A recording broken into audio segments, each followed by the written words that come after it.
बीते लंबे समय से पश्चिमी एशिया अशांत है और इसके कई कारण हैं, लेकिन इन तमाम कारणों से इतर इसराइल के प्रधानमंत्री बेंजामिन नेतन्याहू को भी इस अशांति की एक वजह माना गया। पहले गजा युद्ध और फिर ईरान के साथ चले 12 दिनों के संघर्ष ने उनकी राजनीतिक स्थिति पर कई सवाल उठाए हैं। इसराइल में इस दौरान उनकी खासी आलोचना हुई और इसराइली आवाम ने सड़कों पर उतरकर उनके खिलाफ प्रदर्शन किए। उन पर अपने फायदे के लिए युद्ध को जारी रखने के आरोप भी लगे। इसराइल में साल 2026 में चुनाव होने हैं, लेकिन कहा जा रहा है कि प्रधानमंत्री बेंजामिन नेतन्याहू समय से पहले चुनाव करवाने पर विचार कर रहे हैं। हालांकि इस विचार का मकसद ये है कि वे प्रधानमंत्री के रूप में एक और कार्यकाल पूरा करना चाहते हैं। गजा में जब युद्ध शुरू हुआ तो इसराइल ने जोरदार हमले किए, भीषण तबाही मचाई और हमास के लड़ाकों को चुन चुन कर खत्म किया। लेकिन जैसे जैसे युद्ध आगे बढ़ता गया वैसे वैसे इस युद्ध के मायने भी बदल गए। लंबे समय से चल रहे इस युद्ध की पहली प्राथमिकता हमास ने जिन बंधकों को कैद किया था उनकी रिहाई होनी चाहिए थी, लेकिन जानकार मानते हैं कि अब यह प्राथमिकता नहीं रही है।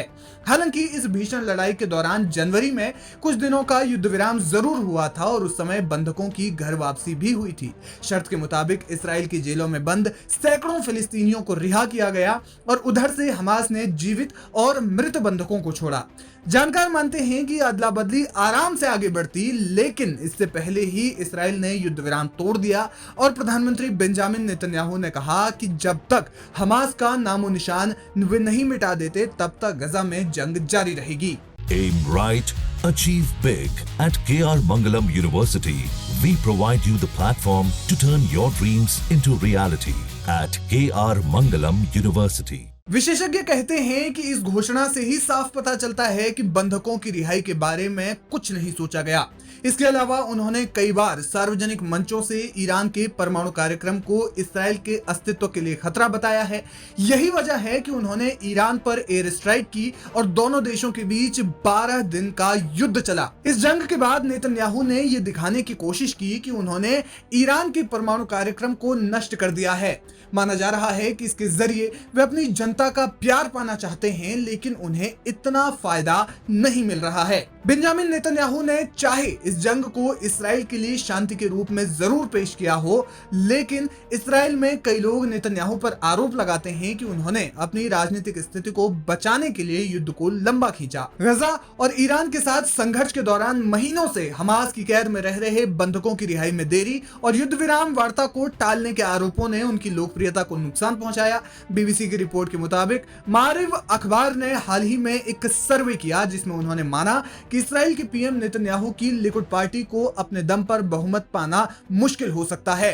सर्वे के मुताबिक नेतन्याहू के लिए अन्य पार्टियों से समर्थन जुटाना भी आसान नहीं होगा। वहीं इस्राएली जनता का एक बड़ा हिस्सा मानता है कि नेतन्याहू ने व्यक्तिगत राजनीतिक हितों को राष्ट्रीय हितों से ऊपर रखा। सर्वे में शामिल हुए लोगों में से 49% लोग मानते हैं कि गजा में जंग जारी रहने का कारण नेतन्याहू का स्वार्थ है। वे अपने राजनीतिक हितों को साधने के लिए ऐसा कर रहे हैं। इस्राएली संसद में विपक्ष भी अक्सर उन पर ये आरोप लगाता रहा है। हालांकि पीएम नेतन्याहू ने युद्ध को इस्राएली जनता के सामने इस तरह से पेश करने की कोशिश की कि वे इस्राएल के हितों के बारे में सोचते हैं और इसके लिए वे कुछ भी कर सकते हैं, लेकिन कहा जा रहा है कि इसका कोई खास प्रभाव नहीं पड़ा। ऊपर से वे इंटरनेशनल क्रिमिनल कोर्ट में हाई प्रोफाइल आपराधिक मामले से भी जूझ रहे हैं, जिससे उनकी छवि को नुकसान हुआ है। नेतन्याहू पर रिश्वतखोरी, धोखाधड़ी और भ्रष्टाचार के गंभीर आरोप हैं। उन्हें जल्द ही अंतर्राष्ट्रीय आपराधिक न्यायालय में गवाही भी देनी है। कुल मिलाकर जानकार मानते हैं कि बेंजामिन नेतन्याहू इस समय सत्ता में बने तो हुए हैं, लेकिन स्थिर नहीं है। ऐसा भी नहीं है कि इसराइल में उनका कोई दूसरा विकल्प नहीं है और अगर ये युद्ध लंबा खींचा और बंधकों को रिहा नहीं करवाया जा सका तो इसका उन्हें नुकसान होगा।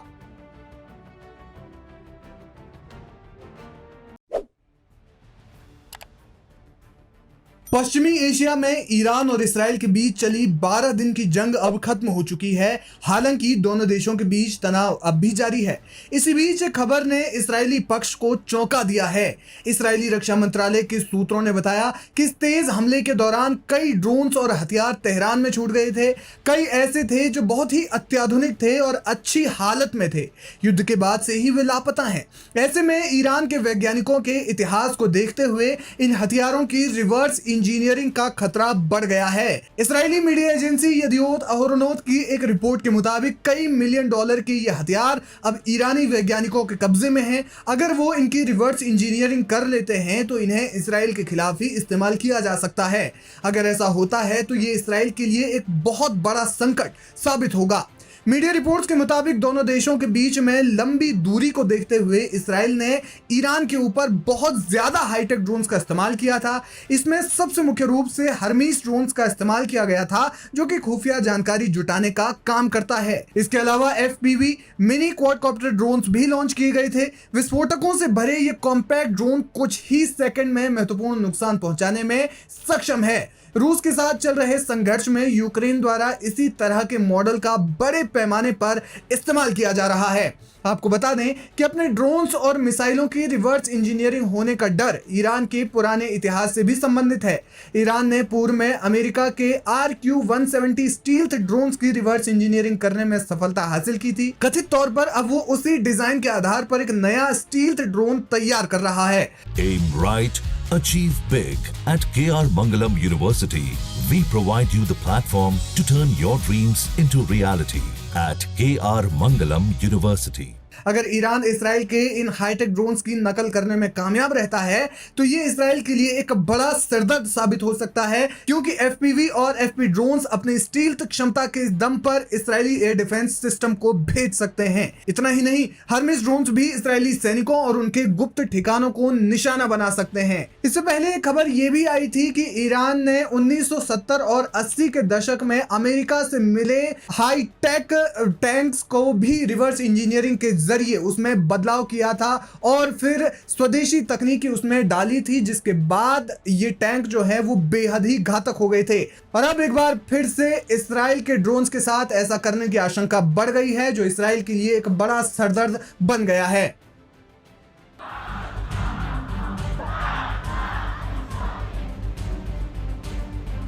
ईरान और इजराइल के बीच चली जंग में ईरान के कई सैन्य कमांडर और परमाणु वैज्ञानिकों की मौत हो गई थी, जिससे ईरान इजराइल के साथ साथ अमेरिका पर भी भड़का हुआ है।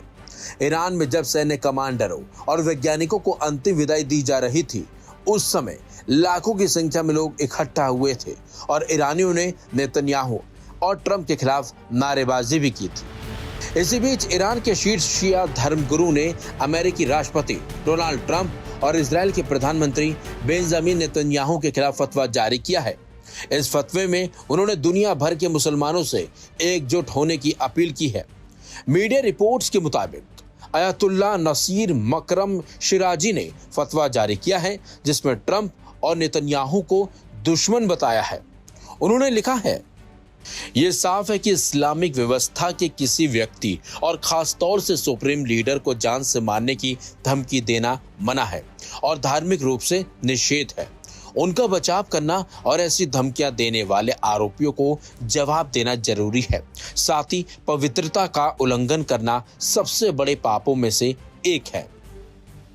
इसके साथ साथ उन्होंने इस्लामिक गणतंत्र के नेतृत्व को धमकी देने वाले अमेरिकी और इजरायली नेताओं के खिलाफ कार्रवाई का आह्वान किया। फतवे में यह भी कहा गया है कि उस दुश्मन के लिए मुसलमानों या इस्लामिक मुल्कों की तरफ से किसी भी तरह का सहयोग देना हराम है।